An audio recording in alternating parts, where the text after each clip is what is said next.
నమస్తే, welcome to Vijay Kranti voice of Telangana. నేను మణి.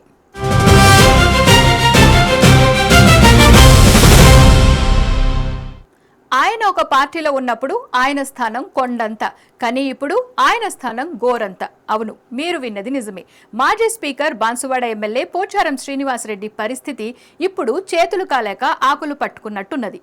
ఆయన సీఎం రేవంత్ రెడ్డి మాట విని కాంగ్రెస్ కండువా కప్పుకున్నారు. ఆయన స్టైల్లో జాతీయ జెండా కప్పుకున్నారు. అయితే పార్టీలో చేరిన అనంతరం పెండింగ్ బిల్లులు మంజూరు చేస్తారేమో అని 1000 కళ్ళతో వేచి చూశారు. కానీ ముందు మురిసినోళ్లు పండుగ ఎరగరు అన్నట్టు అయింది. నా నియోజకవర్గ అభివృద్ధికి నిధులు ఇవ్వాలని స్వయంగా ఎమ్మెల్యే పోచారం శ్రీనివాసరెడ్డి సీఎం రేవంత్ రెడ్డికి, డిప్యూటీ సీఎం భట్టికి, మంత్రి పొంగులేటికి చెప్పినా వాళ్ళు అస్సలు పట్టించుకోలేదట. పోనీ మంత్రులు మాట వినడం లేదని నువ్వైనా నిధులు విడుదల చేయమని వేం నరేందర్ రెడ్డికి పెండింగ్ బిల్లుల కోసం 50 సార్లు ఫోన్ చేసినా దొందే అన్నట్టు ఫోన్ అస్సలు లిఫ్ట్ చేయడం లేదట. ముందు మరిపించి ఆ తర్వాత ఏడిపిస్తే ఎలా? 6 నెలల్లో బాన్సువాడ నియోజకవర్గంలో పెండింగ్లో ఉన్న అన్ని సమస్యలు పరిష్కరిస్తామని సీఎం చెబితేనే, పెండింగ్ బిల్లులు ఇస్తేనే కాంగ్రెస్ కండువా, ఓసారి జాతీయ కండువా కప్పుకుంటా అని ఫిరాయింపు చరిత్ర మొత్తం చెప్పిండు. అయినా ఒడ్డు చేరేదాకా ఓడమల్లన్నా, ఒడ్డు చేరాక బోడుమల్లన్నా లాగా చేస్తే ఎట్లా పోచారం? మీరే చూడండి ఎమ్మెల్యే బాధ. ఏమైంది 100 కోట్లు ఎస్డిఎఫ్ ఉంటే 30 కోట్లు ఇచ్చారు, తర్వాత బంద్. 70 కోట్లు డబుల్ బెడ్రూమ్ ఉంటే 20 కోట్లు ఇచ్చి, 25 కోట్లు ఇచ్చి, 45 కోట్లు ఇవ్వాలి. బంద్. పనులన్నీ పేమెంట్ లేక ఆగిపోతున్నాయి. ఆ కాంట్రాక్ట్ పని చేయమంటే పేమెంట్ ఇవ్వని అంటున్నాడు. దావకార బాన్సుడు బంద్ అయింది, కోటి బంద్ అయింది.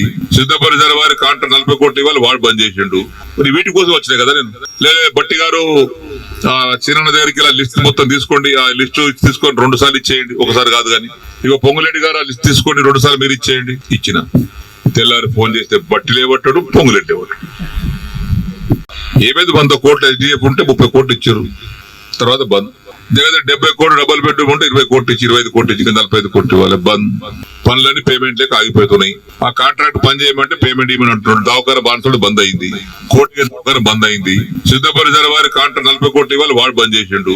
మరి వీటి కోసం వచ్చినాయి కదా. నేను లేదా బట్టి గారు చిన్న దగ్గరికి ఇలా లిస్ట్ మొత్తం తీసుకోండి, ఆ లిస్టు తీసుకొని 2 సార్లు ఇచ్చేయండి, ఒకసారి కాదు. కానీ ఇక పొంగులేటి గారు ఆ లిస్ట్ తీసుకోండి, 2 సార్లు మీరు ఇచ్చేయండి. ఇచ్చిన తెల్లారి ఫోన్ చేస్తే బట్టి లేవట్టాడు, పొంగులేటి లేవట్టాడు. అది ఎమ్మెల్యే పోచారం శ్రీనివాసరెడ్డి మాట. ఏది అడిగినా మొత్తం బంద్.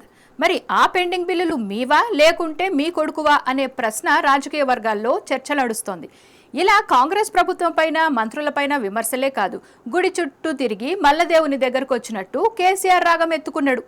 అన్న పెట్టినోడిని ఎలా మర్చిపోతాం అని, కేసీఆర్ వల్లనే ఈ రాష్ట్రం అభివృద్ధి అయిందని, అస్సలు నాకు కాంగ్రెస్ పార్టీలో చేరాలన్న ఆశే లేదు, ఏ ఎండ కాగొడుగు అన్నట్టు బలవంతంగా పార్టీలో చేరాను అని అన్నారు. విన్నారు కదా. నిజానికి బీఆర్ఎస్ పార్టీలో ఎమ్మెల్యే పోచారం శ్రీనివాసరెడ్డికి కొండంత విలువ ఉండేది. ఏ మీటింగ్ అయినా కేసీఆర్ పక్కనే కూర్చునేవాడు. అంత విలువ ఉన్న కొడుకు కోసం పోతే ఉన్నది పోయింది, ఉంచుకున్నది పోయింది అన్నట్టు అయింది. అంతేకాదు, బీఆర్ఎస్ పార్టీలో ఎవ్వరికి ఇవ్వని అవకాశం స్పీకర్గా ఇచ్చారు. ఆయన పెండింగ్ బిల్లుల కోసం పక్కదారి పట్టిండు. మరి చాలా రోజుల తర్వాత పాతరాగం అందుకున్నాడు. కాబట్టి మళ్లీ సొంత గూటికి దగ్గరవుతున్నాడేమో అని జోరుగా చర్చ నడుస్తోంది. మరి వేచి చూడాలి. అన్నం పెట్టుడు పరిస్థితి కష్టం కదా. అయితే రాజకీయ పరిణామాల వల్ల, కొంతమంది దౌర్భాగ్యాలు చేసినటువంటి బాధల వల్ల నేను కొంత నిర్ణయం తీసుకుని మారాల్సి వచ్చింది. ఇవన్నీ పేమెంట్ జరగాలని రేవంత్ రెడ్డి గారి తమ్ముడు కృష్ణారెడ్డి గారి దగ్గరికి మా భాస్కర్ బాబు తోలేసిన. ఆయన ఇచ్చిన సమాధానం ఏంటంటే, భాస్కర్ మీ డాడీ చెప్పుపోయి బీఆర్ఎస్ పార్టీ ఎమ్మెల్యేలకు రూపాయి ఇచ్చేది లేదు, ఒక పని ఇచ్చేది లేదు, మీ డాడీని కండువ కప్పుకోమని ఇస్తాం.